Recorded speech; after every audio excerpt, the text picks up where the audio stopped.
Hello, this is the online discussion for Toujours Vivant, Not Dead Yet for the 30th of May 2014. This is Amy Hasbrook. I'm the director of Toujours Vivant. Toujours Vivant is trying to put the glass so the cat won't knock it down. Toujours Vivant is a project of the Council of Canadians with Disabilities to inform, unify, and give voice to the disability opposition to assisted suicide, euthanasia, and other ending-of-life practices that tend to have a discriminatory and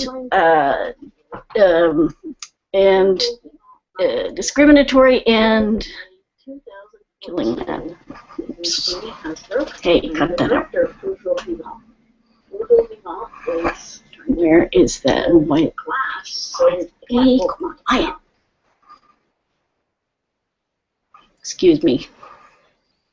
My fault. Now. Okay.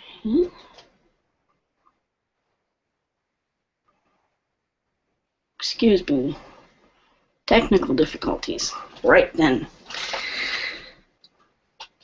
Our organization is here to unify, inform, and give voice to the disability opposition to assisted suicide, euthanasia, and other similar practices. We have many reasons that we oppose these practices, but principal among them are first that it's unnecessary because people with disabilities, well, everyone has the option to either refuse treatment and have palliative sedation to the degree that they need to relieve symptoms, even to the point where they are permanently sedated until such time as they pass naturally. We feel that it's discriminatory because people without disabilities tend to, when they say they want to die, they tend to receive suicide prevention services. But as we've often seen, when people with some kind of disabling condition or degenerative disease go public and say, I want to die, everyone says, well, we certainly understand because you have a disability, your life must be so horrible, we can understand why you would want to die. And then those people are not only encouraged but are enabled to die by such policies. And thirdly, we believe that as long as people don't have a free choice in where and how they live, that there can be no free choice to die, because having a choice means that you have to have a choice. And if there are no choices, then there's no choice. Finally, we believe that safeguards do not prevent people with disabilities from being wrongly killed. The goal of our online conversation is to create a space for people with disabilities to talk about the particular issues that are important to us. So we don't talk about religion here. We don't talk about left or right politics. This is obnoxious. Alert from calendar. TVNDY Euthanasia and Disability, May 14th, 1930. Be quiet. Excuse me. My calendar is misbehaving. My computer is misbehaving all over the place. Okay. So the idea is to create a space where people with disabilities can talk about these issues that are of concern to us. We don't talk about religion because that's not our issue here. Our issue is how these issues affect us. So since a lot of us have a great deal of experience in the health settings, we will talk about it from our perspective there. And also the experience of being subject to discrimination. That's something also that enters the conversation. So we do encourage people to participate. There are lots of ways to participate. First of all is to join our Hangouts on Air. Secondly is to, and that's by going to Google Hangouts on Air. You need to have a Google Plus subscription, but that's free. And if you have a Gmail account, you already have a Google Plus subscription. To Hangouts on Air, you will just do a search on Hangouts on Air and you should be able to find it. Also, before the event, I send around an email blast with the links to the discussion. And if you participate by Hangouts on air, you can actually be communicating orally and have have your little picture on the video instead of mine, which would be great. Secondly, you can use the YouTube connection. I also send that with the email blast, and you can do a search for euthanasia and disability. When you put those two together, you should, and YouTube or discussion, you should find our link. Thirdly, you can go to our website, which is at tvndy.ca. If you go to the main page and click events and then click today's date, you will find the discussion. And either from YouTube or the discussion, you can write questions, and I hopefully will be able to see those and respond to the questions on the email. So, and if you have any questions about what you hear or see, you can contact me in any number of ways. First of all, you can reach us through our website, which is tvndy.ca. You can reach us on our Facebook page, which is facebook.com/toujours vivant, not dead yet. You can email me directly at my email address, which is tigrlily61@gmail.com. Or you can, there must be another way, you can follow us on Twitter, which is @TVNDY. Okay, well, when I came to my computer this morning, I found that there must have been some kind of glitch in space-time that passed over my computer because my hard drive said 2017 on it. And I have, as I usually do, I prepare notes for my my weekly discussions, and there were notes, but they were from May 30th, 2017, and I was pretty surprised, I have to tell you. And they appear to refer to events that are in response to what's happened following the legalization of euthanasia in Quebec. And we have somebody writing response which is not pertinent. He's asking how old I am. That is not a pertinent question. Okay, so the question, I'm sorry, excuse me. The information that we're about to share is based on, this is my cat, her tail, by the way. Information I'm about to share is coming from the future, from a Canada where assisted suicide has been legal in Quebec for 3 years. So here's another person asking, okay, I asking how old I am. Well, that's not really a pertinent question, and I don't think I want to read that. I don't know what that is. It is, what state are you in? No, these are not pertinent questions, not to this discussion, so thanks, but no thanks. Okay, so let's see. The topics for today's discussion are news from the future for May 30th, 2017. A new study contradicts the official reports from the Medical Aid in Dying program, the latest euthanasia list, and these are some people with euthanasia, people with disabilities who've had euthanasia recently, and there's one woman with multiple sclerosis, a veteran with prostate cancer, and a blind woman, all had euthanasia. In this 2017 edition, we have Dying with Dignity. The advocacy group is renting apartments for Canadians' euthanasia tourism. And finally, the National Assembly of Quebec is preparing to broaden the eligibility criteria for Dying with Dignity. So, for those of you who haven't actually seen the past 3 years, I'll give you a little background on what has happened over the past 3 years between 2014 to 2017. And the the euthanasia law in Quebec was passed in 2014, and later, in February of 2015, the Supreme Court issued a rush ruling in the Carter case in February 15th, citing an quote-unquote urgent need for action and a quote-unquote enormous popular support, unquote, for allowing a constitutional exception for Quebec to implement the euthanasia law. So that's one thing that happened.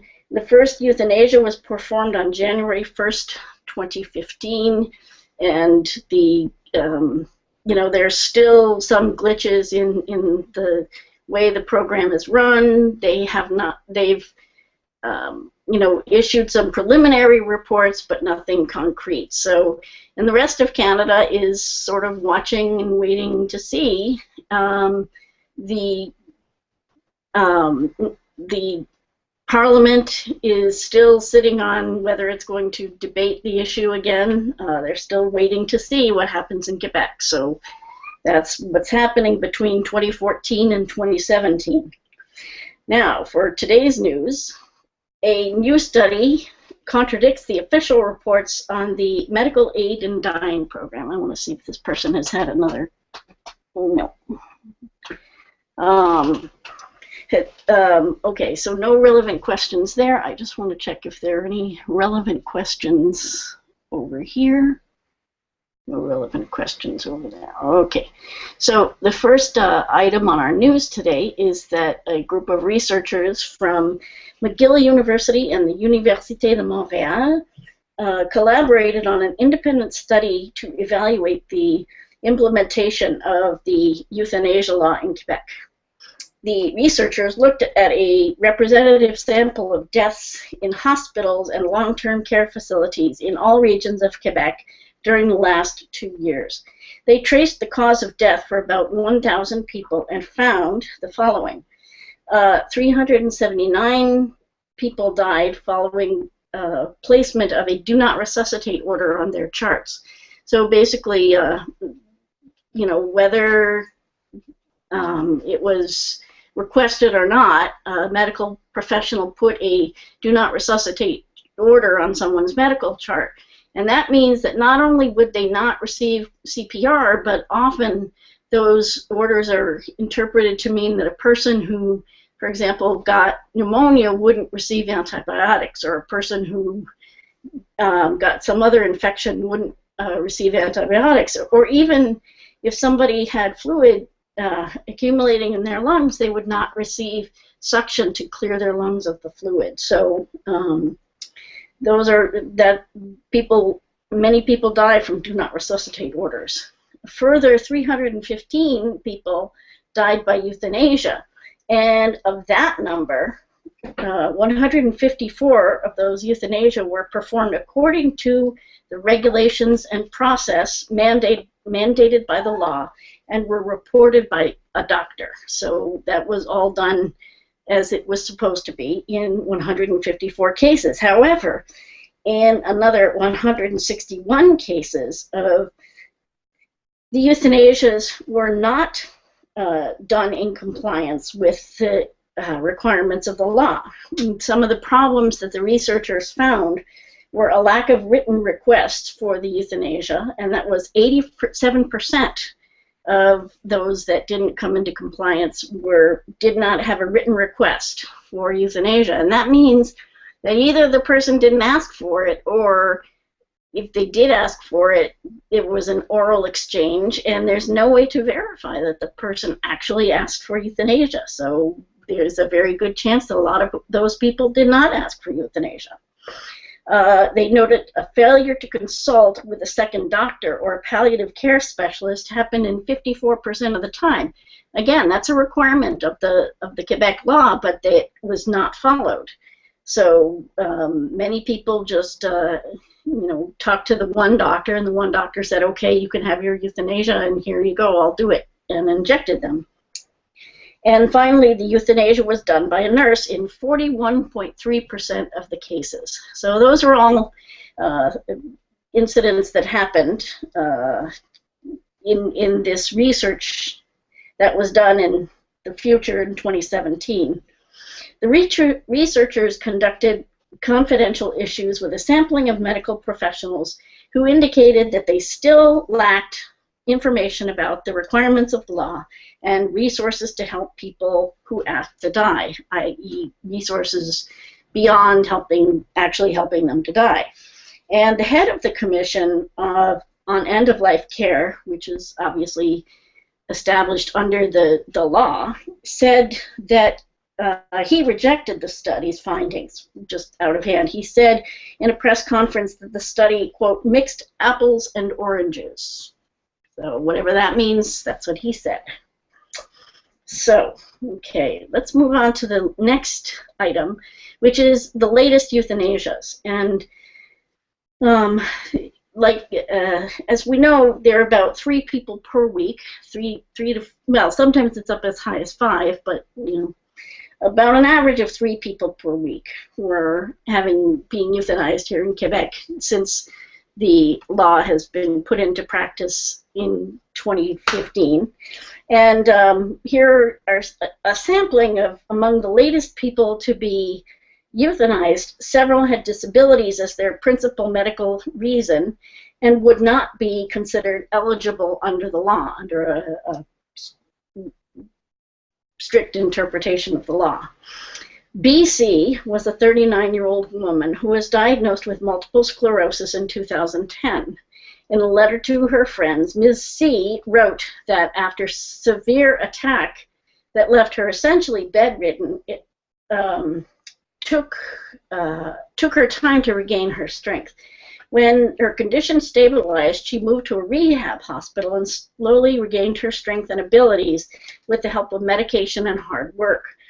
At last, she was able to sit up all day and get around in an electric wheelchair. Unfortunately, her boyfriend had left her in the meantime, and she had lost her apartment.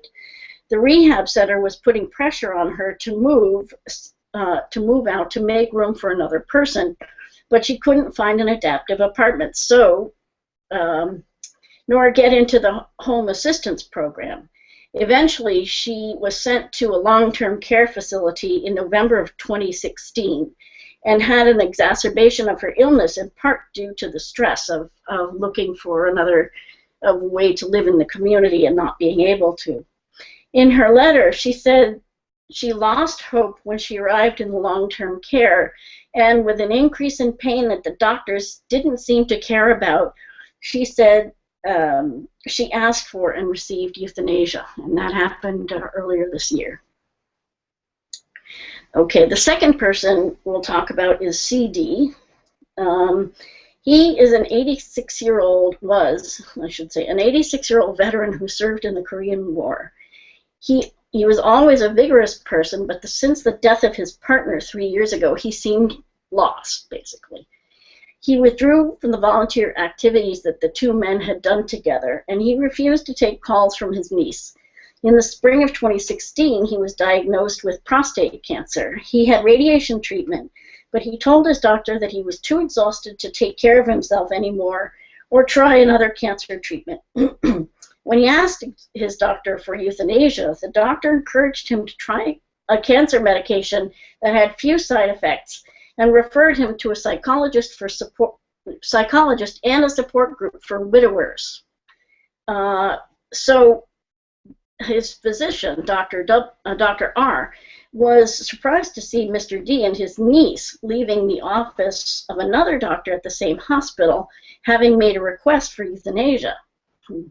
In response to a question by Dr. R, the other doctor said that he, quote, didn't see any reason to deprive the gentleman of his wish. Despite Dr. R's worries, Mr. D was euthanized. So that was another thing that happened. Okay, and the last case is AB is a 55-year-old woman who is blind, had lupus, sleep apnea, depression, and PTSD, that's post-traumatic stress disorder. She had moved to Canada from the US in 2003, where she met her husband of 10 happy years. But after 3 of her siblings died in the same year, she fell into a very deep depression. Efforts to adjust her medications failed, and a lack of qualified psychologists deepened her depression, to the point where she had to stop working. She made her request for euthanasia without informing her husband, and the procedure took place without his ever knowing. So that's one of those situations where if the person, the support person, had known, it might have been different. But like I said, that's the way the ball bounces. That's what happens when you pass these laws. Okay, so those are some of the latest people to go under our project. The Quebec chapter of the group, this is moving on to our next bit of future news, Dying with Dignity rents apartments for euthanasia tourists. Okay, the Quebec chapter of the group Dying with Dignity announced that it is renting apartments for Canadians who want to become eligible for euthanasia in Quebec. Okay, the group's president, Toulouse Morton, said that DWD, Dying with Dignity, has 3 apartments available in the Montreal area for people from other Canadian provinces who want to move to Quebec for 3 months to become eligible for medical aid to die. Quote, "You can think of it as a final vacation," said Mr. Morton. And he also said that 2 of the 3 flats are already rented, and DWD is planning to rent more apartments to, I guess, fill the need or whatever. Okay. So that's another bit of news. And the next item is actually the last item. And the last item is that the Quebec's National Assembly prepares to expand eligibility criteria. With a provincial election coming up next year in 2018, a member of the National Assembly, Véronique Yvon, announced this week that she will file a bill to expand the end of life law to include children and people deemed incompetent. Quote, "Many groups asked for this during the hearings on the law," said Ms. Yvon at a press conference. Quote, "I am committed to make this service available to as many people as possible." That's what she said. Don't blame me, I'm just the messenger. Ms. Yvon confirmed that the move is designed to avoid a lawsuit by groups, by civil liberties groups who believe that there is a potential for discrimination against people with intellectual disabilities and young people. Okay. Well, that's the end of that news from the future. And I should say that I did make all of this up. However, it is all based on real scenarios that happened in other jurisdictions, real possible scenarios that would happen under this law. And while I completely made up the quotes from Véronique Yvon and Toulouse Morton doesn't exist, this is the future that we can envision if Quebec were to adopt euthanasia. And it's also a future that we could envision if Canada adopts euthanasia, because we know that only 30% of people have access to palliative care. So someone like our BC person, the woman whose initials are BC, had multiple sclerosis and, you know, did not have adequate pain care and was in a long-term care facility and was not getting good pain treatment because the doctors didn't know how to treat pain properly.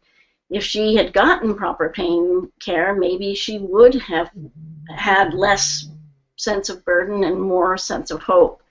That, by the way, is my cat moaning in her sleep, so just to let you know.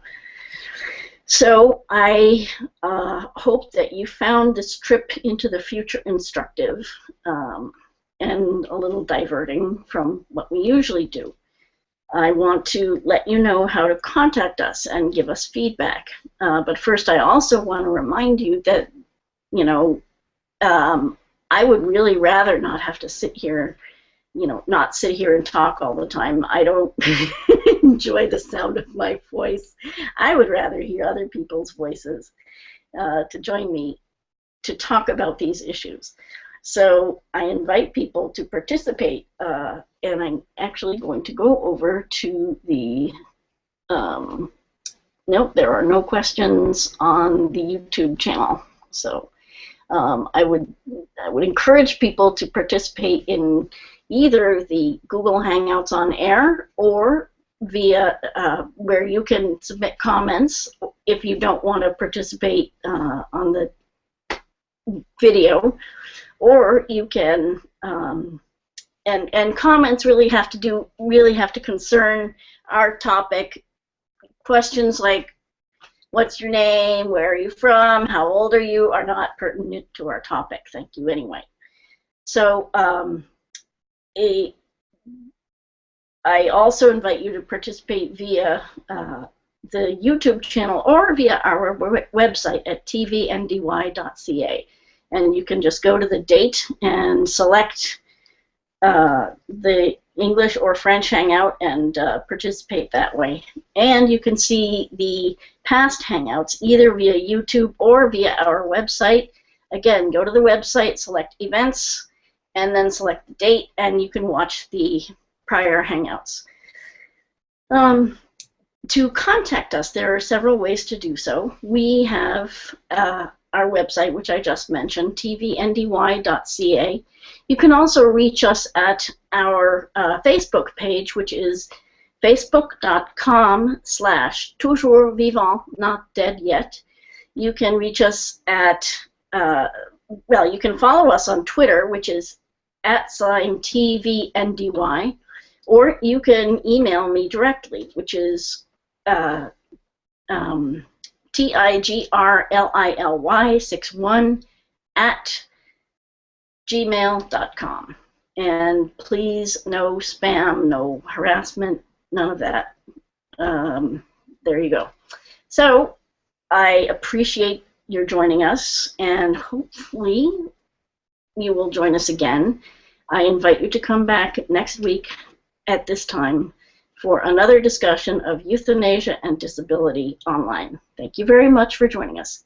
Have a good week. Goodbye.